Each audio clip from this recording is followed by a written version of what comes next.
How do I process my own pain in a way that doesn't impede my ability to offer my partner empathy?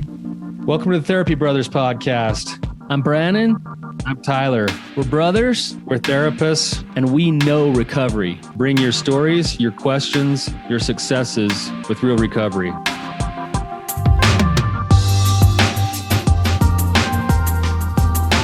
Hey, Tyler, you ready to have some hard conversations? Let's do it. Let the Therapy Brothers podcast begin. Brannon, welcome back, man. Hey, thanks. It's good to be back. You come home looking even more like a new man than before. Look, I am a new man. It's constant renewal. I was listening to a talk by Jordan Peterson this last week, and it just hurt me because it felt so true. But basically what he said is that we're constantly going through this process of putting ourselves into the fire and burning off old selves so that we can regrow a new self. I'm just sick of that. Hey, just embrace it. Hey, you just turned how old? What are you, 46? 40. That's what's funny. I woke up on my birthday and my wife rolled over. She's like, hey, like, how old are you now? And I'm like, I'm 45 today. And then I started doing the math. I'm like, I just lost a year of my life. I'm 46. You're 46, man. Jeez, you're old. You're old. You got two fake hips and you're 46. Holy, how do we get here? I don't know, man. Oh my gosh. Life moves on. Jeez, Louise. Time marches on, man. You got like all these fake teeth and fake hips. I know. My daughter said yesterday, she's like, Dad, by the time you're 80, you're going to be so bionic that you're going to be nothing but metal. Like, yeah, you can still climb mountains though. Yeah. Like, you're like a goat. Have an active lifestyle. Yeah. You're the 46-year-old goat, man.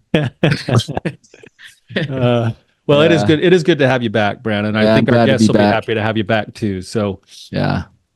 Well, speaking of guests, we have a great guest here with us today. So Doug, welcome to the show. Hey guys, thanks for having me.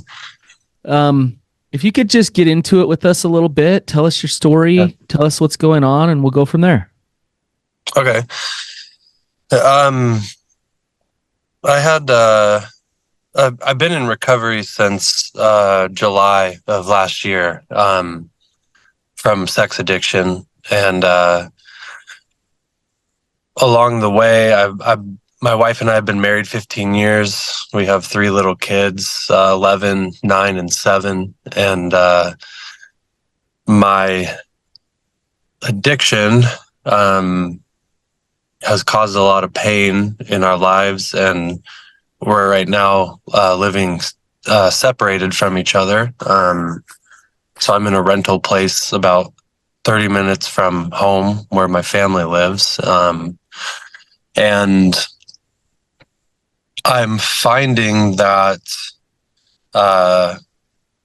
in recovery, one thing that's sticking with me that's kind of allowing me to drop shame is like or at least move through my shame, is like the choices I made wasn't because I woke up one day thinking I'm just want to be the most evil version of myself. Like there's a lot behind the choices I made and how I got here. And as I'm unpacking that with help, I'm going through my childhood sexual abuse. And I'm right now currently where we're at. I'm just feeling a lot of pain. My recovery has brought me to this point of processing lots of childhood trauma, pain from abuse, pain through my family, being raised in a dysfunctional family, but I'm also experiencing lots of pain in the moment of being separate from my wife and children and seeing the pain that they're in and not being close when I really desire that. So I'm just, as I think through that on my own time, I feel like my pain is in a way hindering me from having pure and total empathy for my wife. And I know that that is something that I want to do better. And I think she is deserving of me doing better. So I'm wondering, how do I process my own pain in a way that is healthy for me, but also is going to be really helpful for her? Doug, this is a phenomenal question. And it's actually like, it's, it's, it's very difficult to show up with empathy when you've got layers of pain, like you just talked about. And I think there's another layer that you didn't add there, that there's the base layer of shame, and then there's the childhood trauma, and then there's the separation pain that you're going through. And all of that is all jumbled up in like this big kind of soup that's totally in the way of what you really want, which is to show up in strength and honesty and empathy with your wife, right? Yeah. It's classic. This is classic, and it's really difficult. So I'm glad you're here to talk about it today. Thank you. It was interesting. So I got home yesterday from Peru, and we did a lot of hard work with the clients that were there, like deep trauma work and stepping into pain. And some of the people that came had some significant abuse happen when they were children, and it definitely is affecting and has affected their current relationships and attachment and ability to create intimacy in their life. And as we did this deep trauma work, that pain really embeds itself, even physically, like in many different ways. It locks in and it says, "Don't touch this. Don't go there. Don't process this out. It's too scary. It's too difficult. It's too hard." And that pain wants to stay, and it wants to stay, and it wants to stay. And I do believe, Doug, that healing is absolutely real. Healing is absolutely possible, and that you can heal. But it's good to recognize what you said. You're very aware of what's going on. That's good. I want to ask you, what are you doing to do your own individual work on this abuse, trauma, and pain?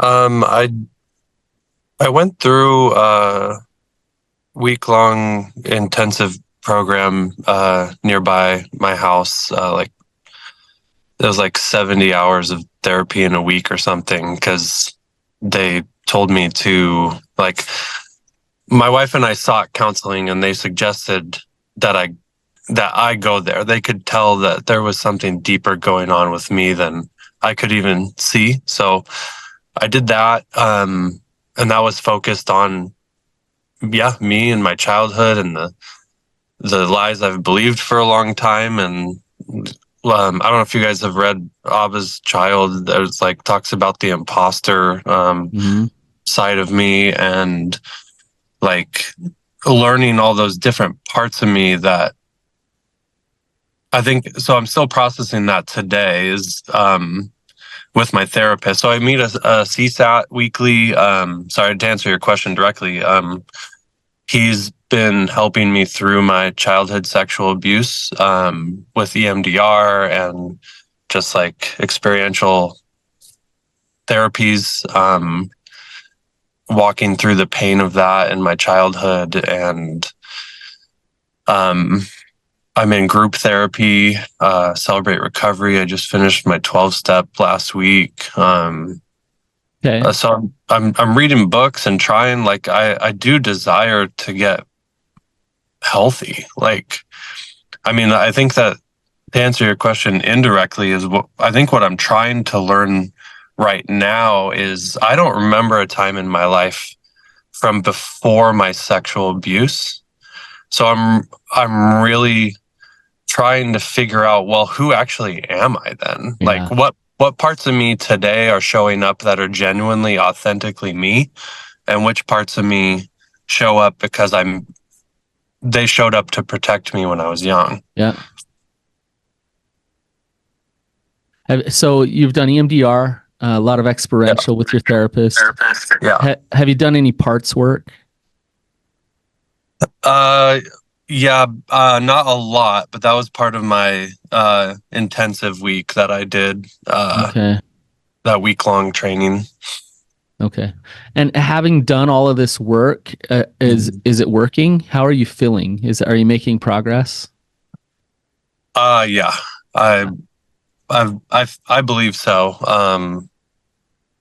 Like writing to you and scheduling an appointment and showing up here, I think you don't know me at all, but that's, to me, that's progress. Yeah. You're stepping in with courage on a lot of fronts. It sounds like I don't know that Brannon and I would suggest much different than what you're currently doing in terms of your own personal work. You're committed to your personal individual work. You're specifically targeting some of the trauma from the past with the right kinds of therapies. It sounds like part of what you're struggling with is just the actual pain that comes up when you're doing this work, plus the pain of, a strained attachment with the people that mean the most to you. And it's like, Totally. how do I cope? How do I deal with this pain while I'm doing this work? There's probably some other things that could be done to facilitate your own, trauma work, but maybe there's some other things that we could also look at, just helping to navigate the pain that is there right now, that inevitably is going to be there. Like you're not, even if you do all the right work, you're going to bring more pain into your life as a result of doing the right work. Totally. Yeah. Where's what's the status on the relationship right now? So you're separated. Yeah. Do both of you have the intention of reconciliation and working toward a healthy relationship?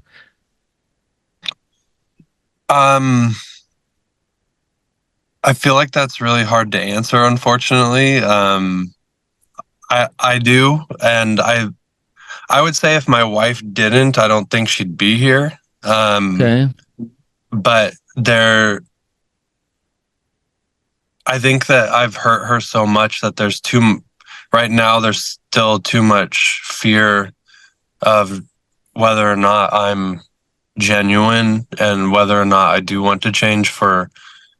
I think it would be too painful for her to verbalize to me that that's something she really wants. So I haven't heard that affirmation yet, but I want to believe that that is where we are headed. So you get the sense that that's what she would hope for, but she's guarded and protected and careful because she's been hurt. That's totally. I believe so. Okay. But she's not signing divorce papers. She's not. No. Yeah. Okay. So just to go along with that, I just want to know what your communication looks like on a week-to-week basis right now. So we meet with couples. We do couples coaching for betrayal trauma and sexual addiction. We meet once a week with that. That's the extent of our togetherness of therapy. And then, we have 3 kids. So I guess that's a good way to put progress. Like, I know that I wasn't safe to her. Like, she needed to set boundaries and ask me to leave the house because I wasn't safe for her or the kids. And now, like in the beginning, when I first moved out and started recovery, I wasn't able to see the children because I wasn't safe. And at this point in recovery, I see them basically every day, unless I'm going home, I'm around her, we talk, we engage. So I think there's progress there, definitely, that I can see. And I think that as time goes on, as I recover more, and I feel like as I get more confident in who I am, I think that that's been opening up safety for her to share a little bit more of her pain with me and allow me to carry some of it. But that's more recently. That's only happened in the last month or so. Yeah.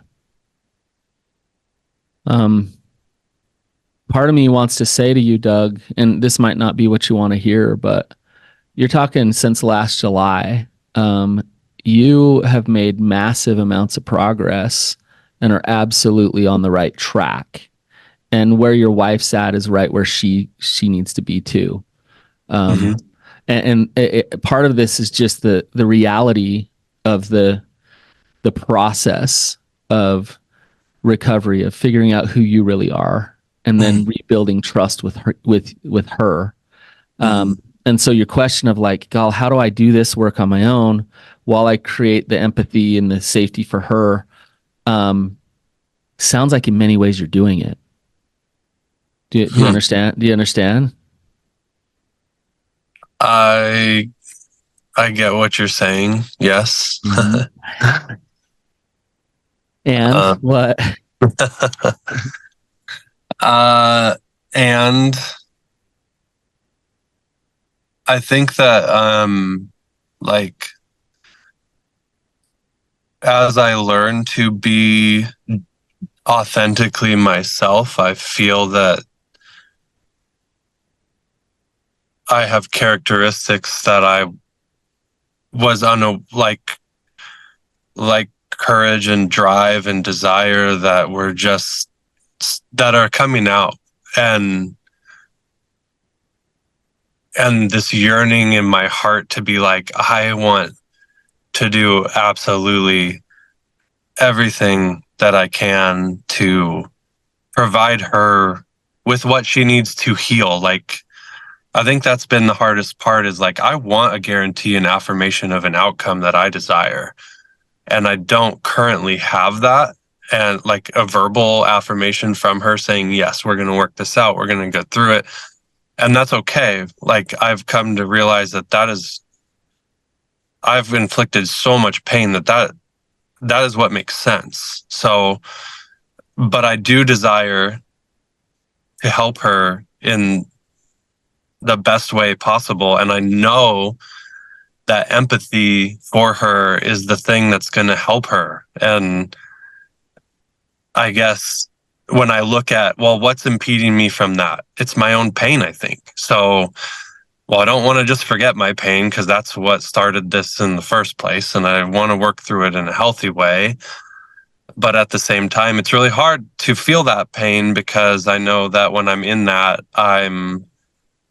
it's hard for me to take a part of her pain and think through it like with full empathy, if that makes sense. Like, I guess talking it out with you, I think that the thing that's going to help me the most is, instead of trying to separate my pain from her pain, is actually working through my pain in a healthy way that gives me leverage to move to empathy.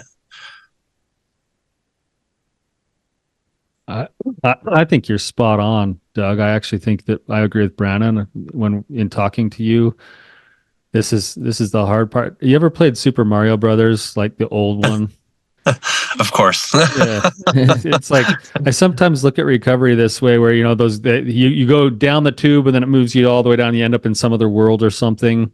Yeah. Sometimes I think recovery is that way, where you've been putting so much input, like sludge, into your life without knowing it for years and years and years and years, and then finally something peels the layers back, and you're like, oh my gosh, I got to do something different. And you start putting in new inputs that are good inputs, but the tube is still full of all the crap. And so what you're doing is you're putting in new inputs, but you haven't gotten any of the outcomes yet. And so it's really hard, because it can get discouraging when you don't get that little sliver of hope, or that little ray of light, or that little thing that's like, hey, I see you and I know this is going to get better. And so you're like over here going, I'm putting in all the right stuff, but all that's coming out the other end of the tube still is the sludge. And it's like, oh, this is so hard. Like, Yeah. and the hard part in a situation like this is that you're still new in learning how to separate accountability from shame.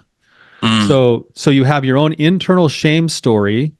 You have the disappointment that you see in your wife's eyes. The minute that you see her pain, it's like a fork in the road, where you can either go down into your old shame again and get lost and disappear and not be there for her, or you feel like, I got to show up for her and I got to do everything right and like be perfect. But then it's like, but I still have this pain. Yeah. Like, it's still there, and it's legitimate. And And part of the work that you have on the day to day is every time you get a chance to visit with your wife, you have a chance to figure out how to fuse those two things and to say, it's honest for you to say, man, this is really hard for me to hear, and I want to be here for you. Mm. So now it's like, I'm going to hang in here with you as long as I can. I'm going to practice that empathy. I'm going to be here. I'm going to show up in strength, and I'm going to do the things that you just said. You said two things today that I think are very important. I want to come back to. One is, I realize now that I didn't wake up feeling evil. I didn't wake up desiring to be evil. Then you also said, this is, and I think you're onto something here, the more confident I become in myself, the safer she feels to share her feelings with me. Mm-hmm. So in a certain sense, you're already answering part of your own question in all of this, I think. Yeah. Is that the individual work of self-confidence, of self-love, of self-compassion, of acceptance is actually going to yield results towards the relationship if you'll stay the course and keep putting the right inputs in. Great. Thank you. Yeah, that makes a lot of sense. It doesn't change that you're still in a ton of pain. It does not. Right. Say more about, you say you're struggling to empathize. Yeah. Like, how does that look? What do you mean you're struggling to empathize with her?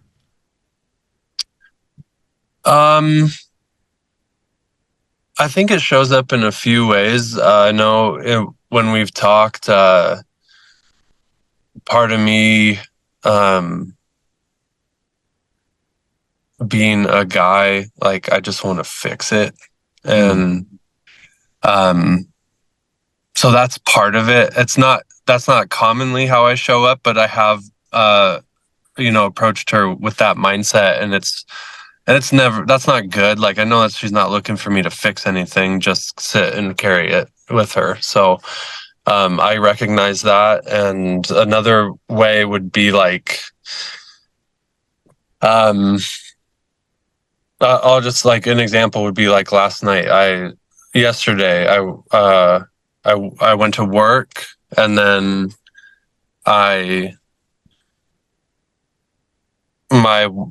wife and kids are at home, and it's like the weekend, so that's like typically weekends are family time. So I felt pain. Just woke up feeling like this pain there. Like, I'm working, I'm not at home with my family, and I wonder what they're doing today, and I wonder how they are. Like, all four of them. Like, did they sleep well? Did my daughter have a nightmare? Did my son hurt himself in the yard? Like, I'm not there for those things, so I feel pain for that. And then I work all day, and then I have an afternoon to myself where I'm not going to be home.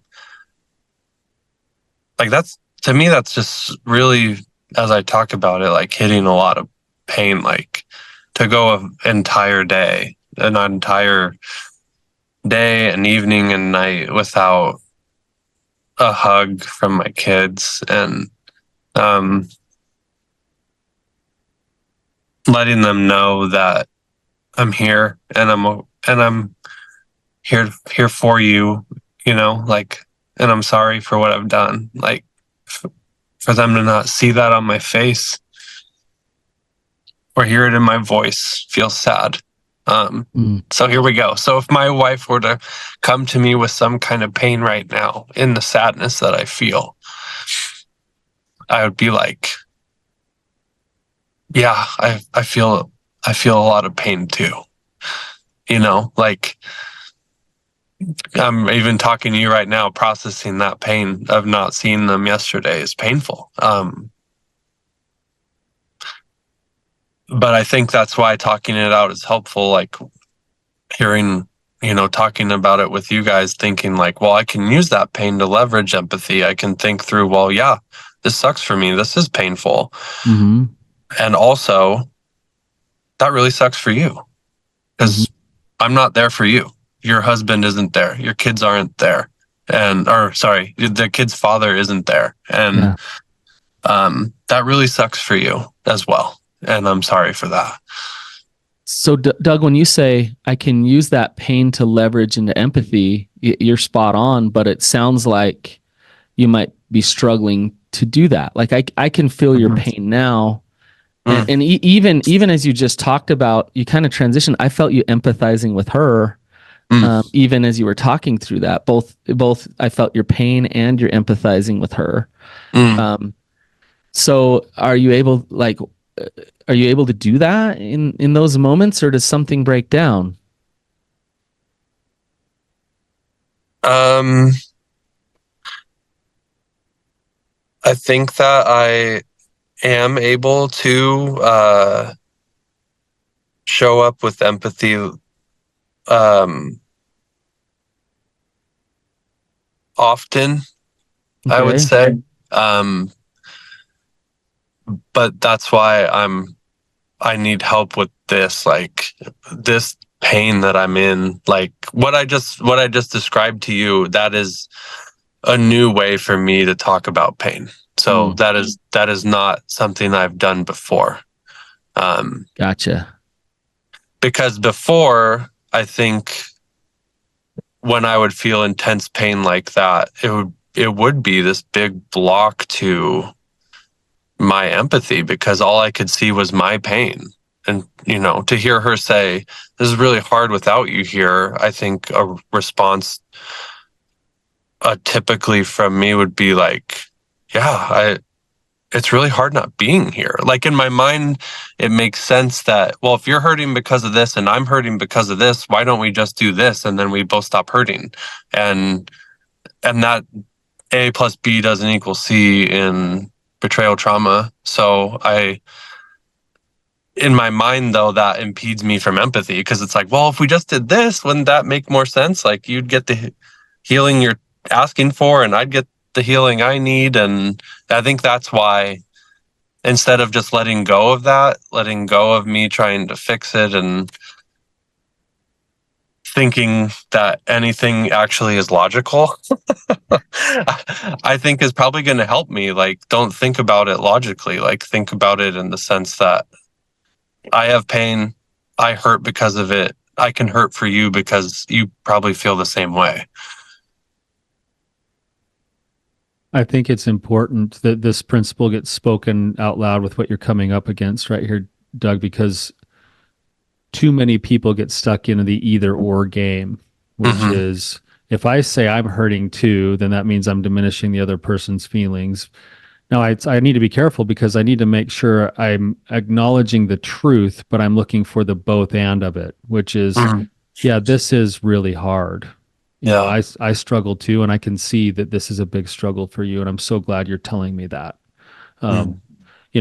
It's the both and, because otherwise you go, well, it's terrible for me too, and boom, and then you go make it all about you, and then you get lost, and then you go into your depression, and then you pull away, and then you can't be there for her. Or you go the other way, which is, well, I don't have any feelings. Okay, I'm here, but that's actually not true either, and that's not real, and that's not human either. And so having a little bit of grace for the both and of multiple feelings can exist at the same time. She can be devastated that you're not there at the same time that it's right for her to not have you there. You can be devastated that you are not there, and you can understand why she's still wanting space, even though you feel like part of the answer might be that you could be there more. Yeah. And you could even offer that to her and say, this isn't the only solution, but I'll be as close as you need me to be. I can be more available if need be. Right. There's multiples that exist at the same time, and we always think it's one or the other, or either or. With what Tyler's saying, going right along with it, I think we have a hard time with the multiple, kind of seeing the bigger picture when there's resistance to the process. And I'm hearing that with you, Doug, because from my vantage point here, and I know this is easy for me to say, I'm thinking how miraculous this is and how beautiful this is, that you were wounded, no fault of your own, totally unfair. Your relationship flushes out all of these wounds and all of this pain. It exposes it. It shows it, your addiction, all those things. And for you to be given an opportunity to not only heal your deepest wounds and step into your deepest pain, and at the same time learn what real love is, learn what real empathy is. Like you and your wife you got married 15 years ago, but you didn't really know what love is. And as you go through this process, you get to learn that. And as you learn that together, I believe you'll have a relationship that is very unique in a good way, and awesome and amazing. And you're gonna have depths of intimacy and love and connection that other people don't get to experience. So through the wounds, the light enters, and there's this fixed mindset that comes into place of like, yeah, but I just want to be hugging my kids at home, and like that's the way it should be. Yeah. But if we go to growth mindset with this, and it's like, wow, I get to learn, I get to grow, I get to go through this process, I get to feel all the feels, I get to feel the pain. I accept this process. And I think one of the hardest parts is it requires sitting in vulnerability and faith. You don't know the outcome. You don't know if your wife's gonna stay with you no matter what and do her work and start to trust you again. You don't know that. Yeah. And it has to be that way. You have to move forward with this work regardless of not knowing the fixed outcome of it. And that's where your heart actually shifts and heals, because you get to do it in that space of unknowing. Yeah. Does that ring true, Doug? Totally. Yeah.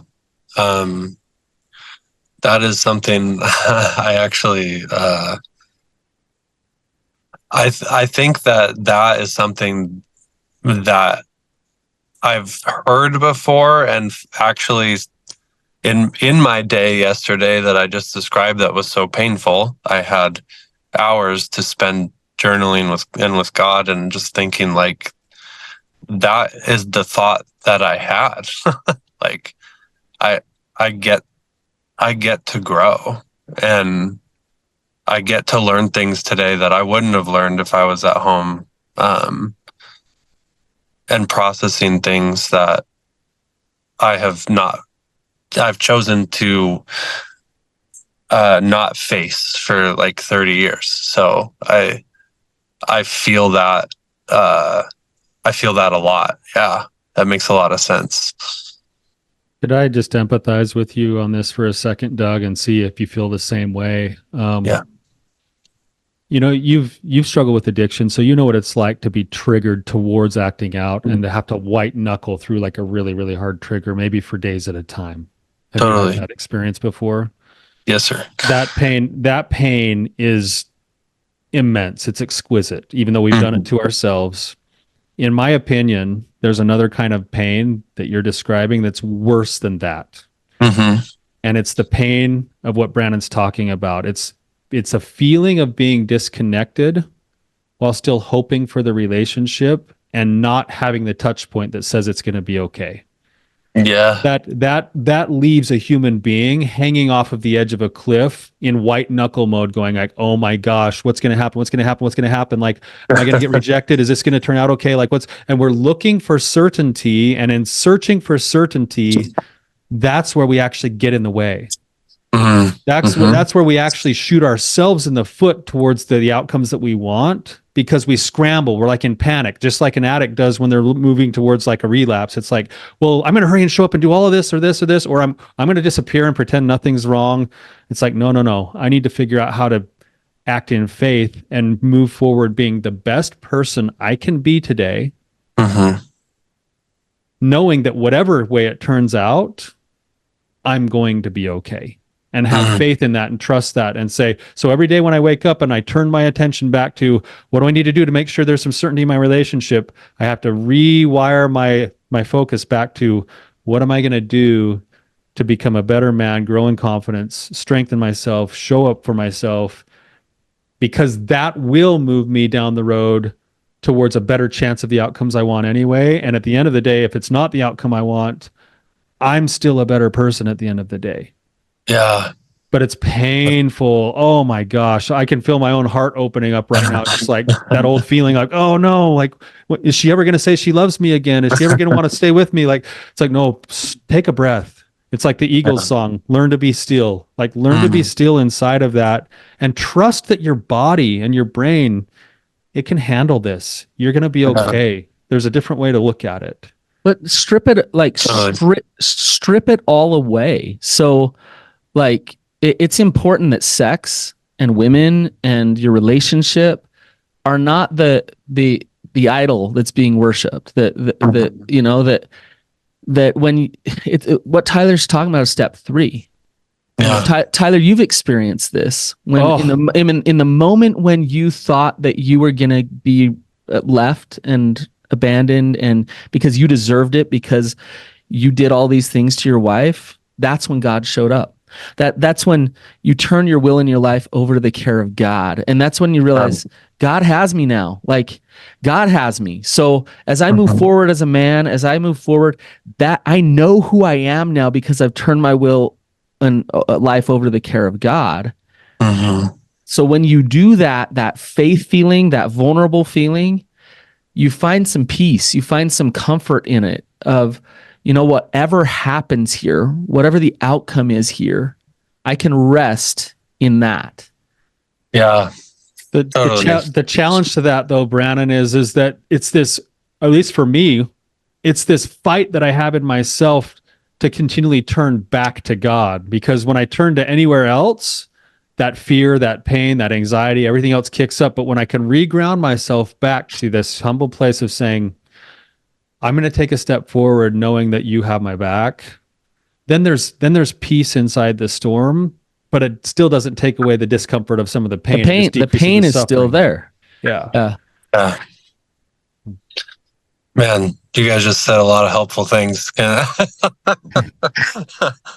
Well, maybe I could just say one more thing about this, that something that's been helpful for me inside of that, besides the continually regrounding back to the bigger picture, is and I hope you have this, and if you don't, you've got to get it. It's so important to have a good support team outside of you and your marriage. Yeah. So that you lean yourself into being the best man you can be, as close as she will allow you for the time being, day in and day out. But then when you're in that breaking spot, to be able to have a landing spot where there's a couple other guys who are like, hey, I've been there before, or you're going to be okay, or dump it on me, even though it's not the same as your wife, you know, like, get used to practicing that, get used to having some support, letting people see you like in your brokenness, like all of that stuff becomes really important, because it's its own sort of chimney to let some of the smoke go when it feels like there's nowhere else for it to go. Totally makes sense. Yeah. No, it's interesting the way we started this episode of, you know, laughing about the constant renewal and refinement. And tell you like, but yet it's also beautiful. Like, and so Doug, yesterday when you're feeling that pain, you know, I was empathizing with you, feeling, God, what would that be like? Like I just left my kids for a week and I just saw them yesterday, and it's just like it's the best. You know, I missed them so much for a week, and there's nothing like the way you feel when it comes to love toward your children and being there for them and connected to them. And so on one hand, you feeling that void and feeling that pain of disconnection with them is such a beautiful, good thing. And on the other hand, you can also embrace this process and be grateful for it. Be grateful that you have the space you have. Doug, I gotta say, of all of our guests throughout the years, from July until now, you have done one of the best jobs at setting up the right kind of help and going through that process in the right way. I don't know if I'd tell you much different. You being separated is a good thing for you right now. Focusing on your own work and your own trauma, doing EMDR, experiential work, 12-step. You have a group, like it's amazing. This is awesome. God has your back. Like, holy cow, you have resources, you have an ability to do all this stuff. You're being watched after through this painful process. Thank you. I'm not sure you feel that way, Doug, but I agree with Brannon. Yeah. I do feel that. I'd add in for you is a little plant medicine, and then we'd get you all the way there. It's I don't know if this is fitting, but during my addiction and acting out, like I was super depressed, and I couldn't verbalize to anyone what was causing that because it was so shameful. And one thing I got hooked up with was I had tried antidepressants and things like that. That didn't seem to help, but I was suicidal. And thank God that I didn't go through with that. But afterwards I was set up with IV ketamine infusion therapy, like a 3-month treatment schedule. And Nice. I feel like my brain got a jump start to wake up and be like, wow, this is not who you are. Right. I don't know if you guys have ever seen Moana, but it's like, I have kids, so I watch it all the time, but it's like, they sing that song, this is not who you are, you know who you are. And that just fits with me. Like, I don't actually know who I am, but I know that's not who I am. I know that's not who I want to be. And I do feel that God has me, and all these things, like you said, like, I think I can feel him working every day through my therapy and through you guys' podcast. I freaking love it. So thank you. And thanks for taking my call. It's been really helpful. So really happy to be here today.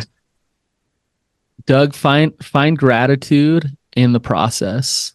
Yeah. Just embrace this process. It will be, I'd love to talk to you in 6 months or a year and just see where things are at and see, but like, stay steady with the work that you're doing, continue moving forward with it. You're working toward empathy with your wife. You're getting there, and you're not going to be perfect at it. You're working through the pain and the trauma, and you're healing from that pain and that trauma. Yeah. And it's blessing your life as you're doing that. So I also think on a bigger scale, like if you look at it just from the outside perspective of what we got today, you're in it every day and there's still pain and there's still separation, but things are trending for you in the right direction. Like you went from being completely separated, not at home, to now being daily with the kids, to now having daily interaction with your wife, to noticing that she opens up to you a little bit more, especially when you're more confident in who you are. Things are trending in a hopeful direction. Not that outcome is guaranteed, and it may not be. And maybe she gets to a spot where you keep trending up and then she's like, I'm out. And you're like, okay, that sucks. But so there's no guarantees, but things are trending in the right direction. Your personal life is definitely trending in the right direction. I like what you said. I don't know who I am all the way yet, but I know who I'm not. And you are not the evil person that destroys people's lives that you've painted yourself out to be. And you are not the imposter. And the more that you integrate those parts of yourself through the work that you're doing, the more you will grow in confidence, and the more you'll begin to create a vision, a future of the life you want to live. And you'll also start to uncover, I believe this is true for you, Doug, you probably already have, but you'll start to uncover specific names that God has for you. That you're not only not this, you are patient, you are kind, you are brave. You used a couple words, courage. You noticed you've got courage, you've got drive, you've got desire that you never thought you had. You're going to uncover those things, and there will be new names inside of that for you as you continue on your journey. Thank you so much, Doug. I can't wait to meet you at the Rising Sun conference in September. That sounds awesome. It would be awesome to see you in person. You're the kind of guy who any therapist who's listening right now is going, I want him for a client. That's encouraging. Thank you. Yeah. To Doug, thank you for coming on today. To our listeners, thank you for being here with us. We appreciate the fact that we have a real person who's willing to share their real story, and that it's probably hitting the same nerves for a whole bunch of other people. And it's just a blessing and a gift, speaking of gratitude, for Brannon and I to be a part of the whole thing. So thank you. Thank you, Tyler. All right, Tyler. Until next time, Keep on keeping on. keeping on.